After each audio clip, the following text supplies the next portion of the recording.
Spoštovani in spoštovani gledalci in gledalke, recept. Ko slišite besedo recept, pomislite na to, kako vam doktor spet ta 6. antibiotike piše, ka vam itak veste, da ne bojo pomagali, pa upate, da jih boste sploh do konca pojedali, ali pa vam mogoče piše na beli recept, pa boste mogli še plačati za to. A si predstavljate, da bi vam zdravnik na recept napisal petje, pa sprehod v naravi, a ne bi bilo to fino? No, verjeli ali ne, takšne prakse, govorimo o petju na recept, se že dogajajo. In sicer ne tako daleč stran, govorimo seveda o naši sosednji državi Avstriji in seveda najbolj v Nemčiji. In danes bomo govorili ravno o tem, kaj in kako priti do tega, da bomo dobili tudi mi v Sloveniji petje na recept. Predvsem pa, kaj se zgodi takrat, ko pojemo, zakaj je to na nek način tako blagodejno, da ne rečem besede celo zdravilno. Lepo pozdravljeni, dobrodošli v naši družbi, taka sveta trojica glasnikov v Sloveniji, kar se tiče tega petja. In za začetek me zanima, kako ste prišli do te ideje, da ste začeli širiti to tudi v Sloveniji?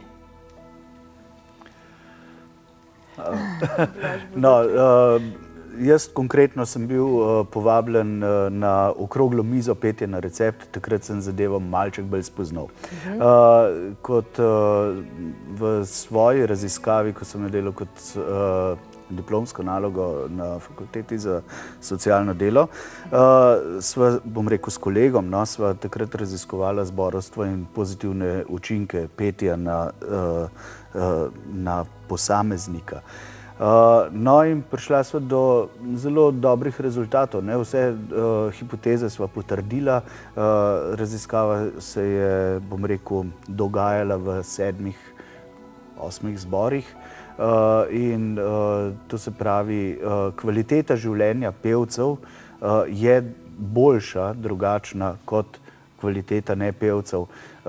Širjenje socialne mreže, samoaktualizacija, pozitivne strani, kar se tiče tudi zdravstvene zadeve, sva malček pogledala, potipala in zadeve so se nama kar naenkrat začele odpirati. No, v Nemčiji pa je projekt Singing Hospitals, ki dejansko deluje zdaj že nekaj let in imajo zelo dobre in pozitivne rezultate pri samem delu. In preko javnega sklada za kulturne dejavnosti so rekli, da bi to zadevo bilo dobro in vredno predstaviti tudi v Sloveniji. Sama ideja je zanimiva, rezultati so znani, so preverljivi. To se pravi, že to, kako pozitivno in kako čudovito vpliva petje na zdravljenje. Seveda mi poznamo petje v zborih, tukaj gre za drugačno petje, za druženje, za prepevanje, bolj tako terapevtsko obliko prepevanja samega. Mihajla, v starih časih se spomnim, še jaz se spomnim iz moje mladosti, ko smo šli kam na obisk, so se zmeri pelo, ko so se pogovarjali in tako naprej in so začeli pet. Vem, da moja babica je zmer začela pet in jaz kje je to zdaj privlekla. In to so cele pesmarice so vedeli na pamet. Ampak zdaj se je pa to razgubilo, ne? Jaz mislim, da je zelo odvisno. Kje? Da so še področja, predvsem pa so družine še v Sloveniji, kjer se petje ohranja tako iz roda v rod, tako kot je pela vaša babica. Je pa res, jaz sem delala s starejšimi, z osebami z demenco in tam je zelo dobrodošlo teh 300 narodnih imeti pri sebi, da z njimi lahko delaš in da lahko prepevaš. Se pravi, so še vedno tukaj. Se na koncu koncev tudi ohranja možgansko aktivnost? Ja, absolutno. In tako nekako budi v življenje, pesem. In to je predvsem, vse to poznamo, starostniki in tudi z osebami z demenco, kako kar naenkrat iz spomina vseh 7 kitic neke ljudske pesmi pride, čeprav ta kratkoročni spomin pač ni več tako aktiven. Nataša, eni rečejo, pa kje, pa ne bom jaz, pa tej nehi, pa ne bom jaz pel, če pa nimam posluha. Ja, to se mi zdi točno to na Mihaelino vprašanje, a ne. Se mi zdi, da mogoče vsi te šovi, ki so zdaj, a ne, naredijo to, da veliko ljudi misli, da ne zna peti. To, kar neki nivo te šovi postavljajo, ne. V bistvu smo pa vsi narejeni za petje. In vsak lahko poje, ker ima vsak glas in vsak ima ta inštrument. In petje je v bistvu enako kot šport. Če se odločiš, da boš plesal, boš lahko dobro plesal, če ga boš vadil, ne. Enako je pri petju. Če petje treniramo, se lahko vsak nauči petje.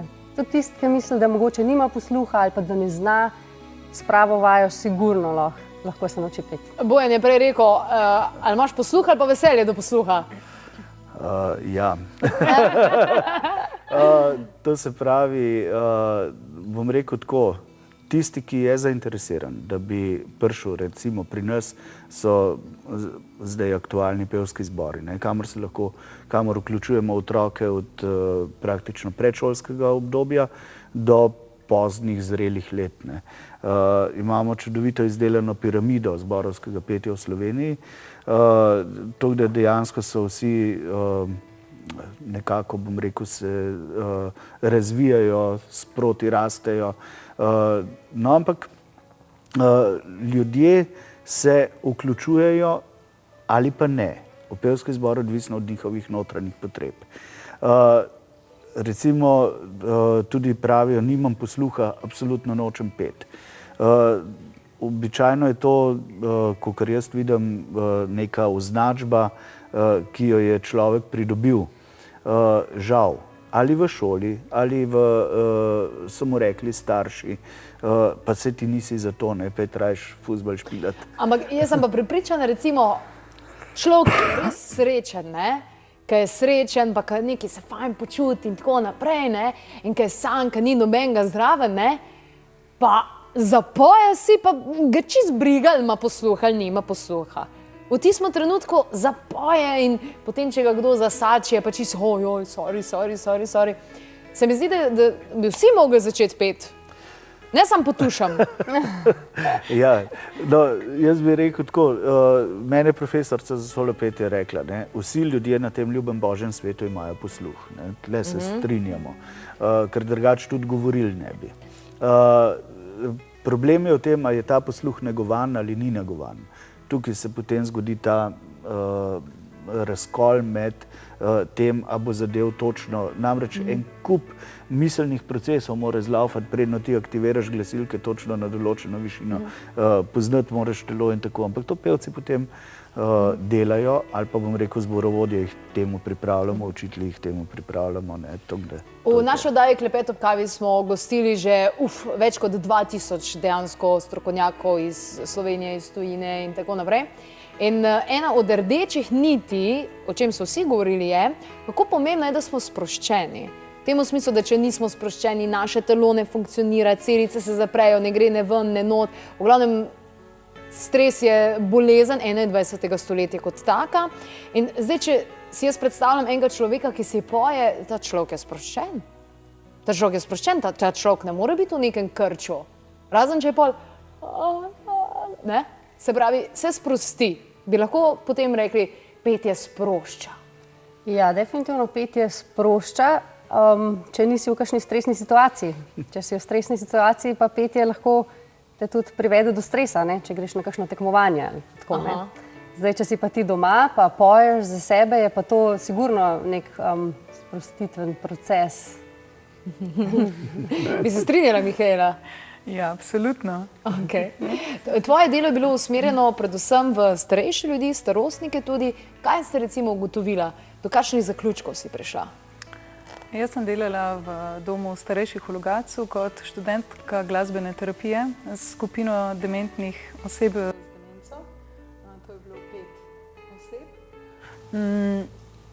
V polletnem delu, v teh srečanjih, bi rekla, da je prišlo do izraza to, kar se pri glasbeni terapiji pač zgodi. To je bil en prostor, kjer so lahko te osebe nekako se srečale s svojim stanjem, svojo tudi stisko, svojimi potrebami in potem preko glasbe to izrazile, tudi na nek način zdravile, recimo, a ne. Bilo je zelo veliko petja, zelo veliko smo peli. Sicer pa sem uporabljala tudi taka preprosta glasbila, male inštrumentke, na katere lahko vsak igra brez predhodne izobrazbe. Tako da morda za razliko od tega, kar si predstavljamo za osebe z demenco, da so tako bolj vase usmerjene in tako zaprte, se na teh naših srečanjih zgodilo zelo veliko veselega, lepega, tako živega. Glasbena terapija. V teh časih malo manj slišimo o glasbeni terapiji, pa malo več slišimo o farmakološkem zdravljenju z novimi zdravili in s kemijami, ki ima toliko veliko krasnih stranskih učinkov, da pol še stranske učinke naprej zdravimo. Da skrajšam zgodbo, glasbena terapija načeloma nič ne stane. Načeloma? Načeloma nič. Jaz vidim predvsem koristi pri tovrstni zadevi. Ljudje se povežejo med sabo, recimo iz socialnega vidika smo dejansko vidiš, da so same pozitivne stvari v takih skupinah. Ljudje niso, bom rekel, več zaprti vase, lahko izpovedo preko besedil, se srečajo s čustvi, dajo ven svoj glas, slišani so nenazadnje, sprejemajo druge. Vse tiste prvine, ko jih danes recimo ali otroci že, ali v vrtcu, ali potem odraščajoči izgubljajo nekako v tem tempu življenja. Tako da te povezave v tovrstne skupine so kvečjemu blagodejno vplivajo na človeka. In nimajo stranskih učinkov, razen mogoče, da na začetku kaj začne kakšen uho boleti, ampak ne, hecam. To sem povedal predvsem iz tega razloga, da se ljudje opogumijo, da pridejo zraven. Ni važno, kako poješ. Važno je, da si odprt, da prideš zraven, da si v skupini sprejet. To je najvažneje. Meni se zdi pomembno vedeti, o čem govorimo, ko govorimo o glasbeni terapiji. Glasbena terapija je strokovna praksa, v kateri ima osrednjo vlogo odnos med klientom in terapevtom in res gre za terapevtsko delo. To je tako, kot bi rekli, a fizioterapija je zastonj ali psihoterapija je zastonj. Ko res o glasbeni terapiji govorimo o neki strokovni praksi, o združevanju, pri petju, igranju in to pa vse tako, kot je povedal Blaž, zagotovo drži. V naši družbi in tudi govorila sem z doktor Mirit, torej dr. Miro Omerzel, ki je sicer muzikologinja, znanstvenica, predavateljica, pisateljica, tudi zdravilka z zvokom pravzaprav in pravi, da zvok je pravzaprav vibracija, frekvenca in iz tega je narejen ves svet. In kar je tukaj nadvse zanimivo pri teh vibracijah, govorimo o harmoniji in o disharmoniji, s katero se lahko torej zvokom spravimo v ravnovesje in pravi, da včasih je treba tudi kričati, včasih je treba zdreti se dobesedno in da to pomaga. Potem bi tudi to dali v koš glasbene terapije, ali kako? Če bi delali zelo prvinsko, seveda ja. To je lahko del terapije. Ker pravijo, da če se slabo počutiš, pa to ne smeš držati vse, moraš iti v hosto in se zdreti. Pomembno je, da si nekje v enem varnem prostoru, da je to, tudi glasbena terapija nudi ta varen prostor. Tudi če je zaprt, če to ni gost. Ste se že šli kdaj zdreti? O ja. Ja? Tudi na vajah. Ampak ne, kot, da ne bo narobe razumljen, ne da se jaz deram na druge, ampak dejansko, da vsi proizvedemo, bom rekel, močne frekvence, močne tone, intenzivno, da delamo, pomaga, vsekakor. Še posebej, če dobiš, recimo, pevce zvečer na razpolago, ko so pod težo dneva že vsi, jaz jim rečem, zaprti, dejansko zaprti, vsak v svojem ljubku noter in ko dejansko moraš to odpreti. če ga hočeš dobiti, potem pripraviti za delo naprej. Da ga sprostiš, da pride vesel domov zopet. No. Kdo mi bo zaupal, kaj bi se moralo zgoditi, da bi tudi v Sloveniji dobili prvo bolnišnico, pojočo bolnišnico? Singing hospitals, kot v Nemčiji. Jaz sem o tem, bom rekel, v zadnjem letu, lahko rečem, krepko razmišljal o tem, kaj bi bilo treba narediti. Predvsem, glejte, raziskave imamo, nekako jih lahko iz tujine poberemo v uspehih tovrstnega dela. Treba, ali pa bom rekel, potrebno je dejansko zadevo začutiti, da je potrebna. Dokler imamo, oziroma ne, začel bom od zadaj, kako bi človek rekel, sistem je drugačen. V Sloveniji imamo javno zdravstvo, kar je vsekakor pozitivna zadeva. Ampak dokler farmacija obvladuje kompletno sceno, potem je tam prioriteta. Takrat, ko pa bodo ugotovili ljudje, da imajo profit iz tem, da ukinejo določene zdravila, dejansko jih ne potrebuješ in nadomestiš to zadevo z glasbenim terapevtom, ga zaposliš ne nazadnje v svoji ustanovi in vidiš, da se skrajša doba zdravljenja, da pozitivno tudi to vpliva, potem, ko bojo to ljudje začutili, ko bojo to uvideli, ali politika, ko se bo utresla vseh lobijev, takrat bo zadeva šla naprej. V Nemčiji so, bom rekel, privat bolnišnice, so to ugotovili, da pride cenej in hitrejš ljudje ozdravijo in večji uspeh imajo z zmanjšanjem določenega medikamentnega zdravljenja. Sicer nisem zdravnik v tem, da bi lahko zagotovil, ampak trdil, ampak ko smo bili na okroglih mizah, recimo, zdravniki, ko smo pogledali rezultate, potem smo točno videli, kaj se dogaja na tem področju. Upam, da kmalu. Kar bomo z drugimi besedami povedali, kdo nas more gledati zdajle? Vsi. Aha, ja, no, vsi. Kdo v Sloveniji nas more gledati, da lahko naredi kakšno spremembo? Ja, mora priti do kritične mase preboja, bom rekel tako. Aha, se pravi, sprememba se začne v nas samih. Tako, to jaz vidim tako. In kaj je prvi korak? Prvi korak, začnite pet in že predhodno skrbite za zdravje na ta način.